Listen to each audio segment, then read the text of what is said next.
Please subscribe, like, and share.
Nana.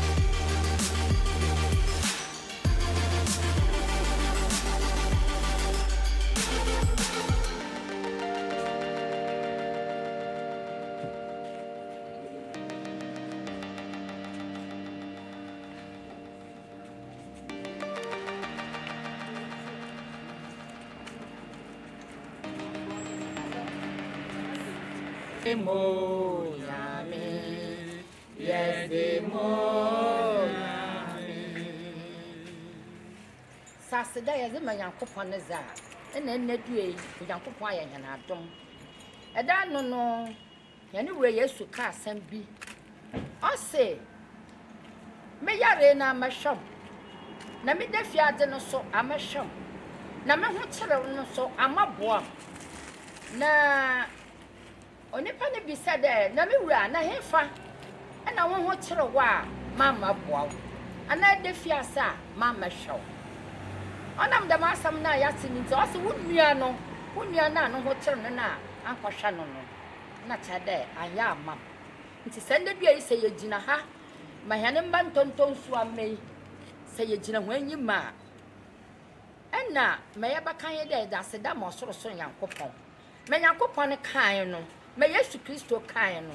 yaba ye do se ayo yo se ye be hwe ye mei enti no ye de aseda mo soro nyankopon ye de mo fra ni nyina so hye we wuraze won sa ye de mpanyimfo so ya be nyaanya so ye twahwe wo mogya no mu ewuraze kura yen ye dwuma ye mpo no mani sipi ne ye ntumi ye ye fa mbura mfrei na sade nyina wie pa ya ye de aseda ayeye na ntontom ye de ama wo Yesu Kristo di muti mama adisi nyina nka say amen amen yo say banda ma na kire de ye ba hyase nya ne maame e ba sore na aka bibia kire nya bu mu kakra ya kwan ya ya ma ya ba ye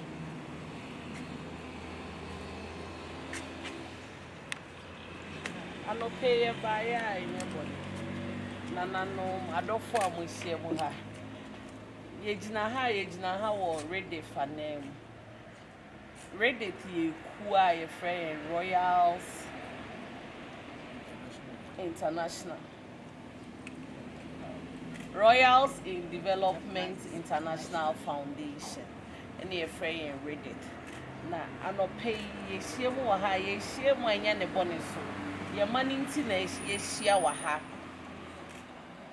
ye ni swadi hu se enkola emaywa omo ni bie ne de bia ne ye bebo omo ne ye de omo edu mpempenso bi e wa abrabom afia so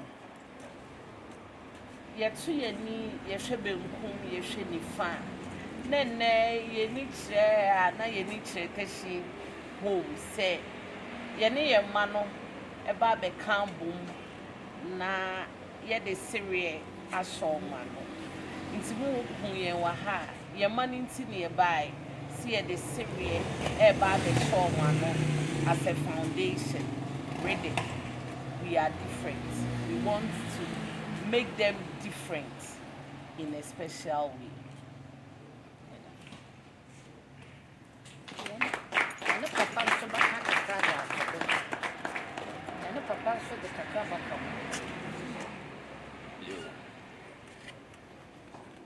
adihye ene anapay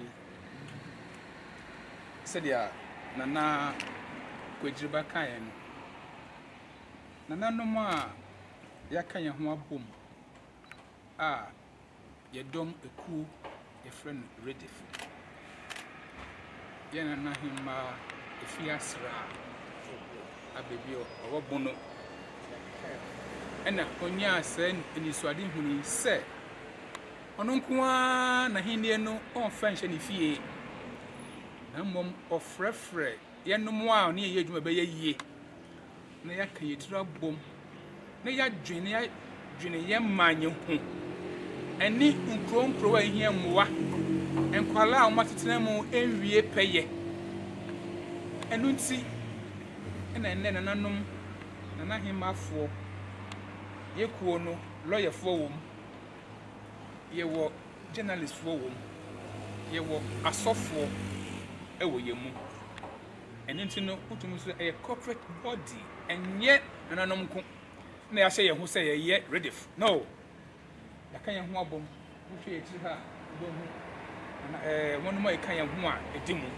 enu nti anopai yasemtia wa ne se enni se ye nkuma ye didi na ye nnum na tena fie ye meya omo wa haye a awofu bi no maka omo ho abom se ombeja atwomo so na omo asiesie won omo suku komu omo asetena mu omo bibia omo ye bia no obaja atwomo so enu nti ye wo ha se ye nsu ye ba na abeboa won na se de omo ye no ya betu so ama won ye nyomani bibia ye de koya no a eyeye no ebi wa ha ntade ye hye ebi wa ha ema wom nyoma ma yusu seminar drinks indomie milk bibia wa ha ye de beboa ye mai enu nti ne ye kan ne se mo fa no nkoma komantu yem ye kuo no ye fi asenche bebre na ye pese ye hu se nkwala no ɔmo ho ehia yɛn ɛno nti yɛbɛgyina ha no pɛ yi a yɛde akyɛdi ɛɛbrɛ wɔn ɔmo nsom na ɔmo bɔ mpa yɛ ɔmo nka yɛn na nyame yɛ adom na saa afidan to yɛn a yɛbɛsa bebiem yɛba no yɛba no mu ɛfiri sɛ na yɛnyini yɛn dompoma yɛ den ɛwɔ yɛ kuo no mu sa no pɛ yi ebusuafoɔ mediafoɔ mo wɔ ha yɛda mo ase sɛ mo nso ɛto nsa fra mo a mo anda ne mo akyi ama yɛn Mita kwena amesia mito yanye RIDIF abobo mido haya medidio kakemi vabe mi akpede mi avio ejanka devio ke okode ofan mi vabe mi akpede on be yo cheno opejine jo be a choki boa ne mi aga trova tepeya nu yo kemi cover mi aga kweve aweya menya be menye jila manosito onyo ne wa medeka ejivia ejina duko bete alo ejina amesia meikele Ghana duko alo kike megodo yata ale ikole tepeya mi avio ko onye yata mi do nku oji egbenkeke ya be mi va poda yata mi tepeya Tamida kwena media topete teshi orphan home mida kwena mi be mi khomi deme mi va aside kai mi khomi play I love you akwena mi beka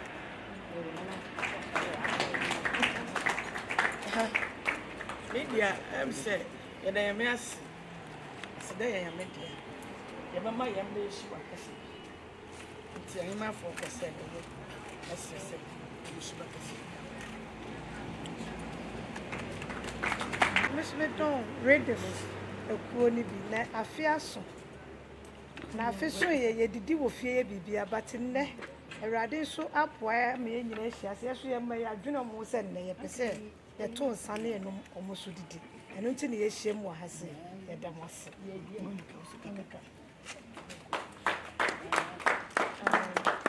me passion miss me don RIDIF ye femina nama then I want to say the Ababeka Tishy homes. Say, Christmas is all about Christ. And we'll drink Christ, and now we'll drink in Yankano more only because then they buy say, no more ever and no more Christmas. Yeah, they need a free Christmas. And son of father also. Also, Sanya Brooklyn Rampe, Ehima. Na nisu ade hu a ifise owo yen a minim ene se ode nkola bebre be kan ye hu na otete yen enti enne o kan se abusuan na nanom kan ne ho na o meye adoye etise no anya me nwanwa ifise ifiti yen kura brem ade a ye hu se ye ba me o ye no no enti nananom ye damo ase se moso maso munua ba no enisu ade hu emu na mu nyina mo ne no ebo mu aye amana yefe yema munua ene yen so mo maame no so eni omo senia ene mo hu yen da bia a eye bronyada enye bronyada ngo ye beba ni aba besra mo ye da mo ase media sia emu bi anyini ye wo from kindergarten up to university na omunya sia ya jamo muse musu omu administer kakra wa nyame ya musu se ya ma se awari ase na ya ye no ba for now omunya mu eda mase e mo adaro sometimes a whole day better nobody comes. It's just by his grace. Psalm is starting.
wonders Jesus they do. So wonders Jesus they do. So wonders Jesus they do. Butter my bread, sugar my cocoa. So wonders Jesus they do.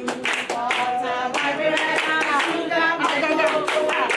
So wonders Jesus they do. Oh, so wonders Jesus they do. So wonders Jesus they do. Oh, so wonders Jesus they do. So wonders Jesus they do. Butter my bread, sugar my cocoa. So wonders Jesus they do.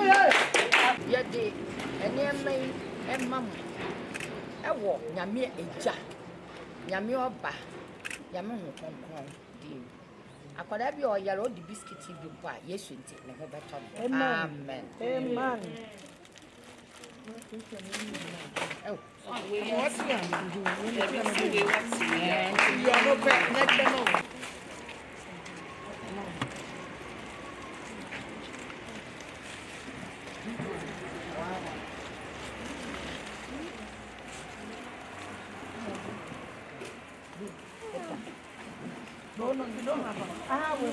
Sunday day, I am there. Bronye na. Ọmọ akasa be, ọmọ be use ni bronye. Enti.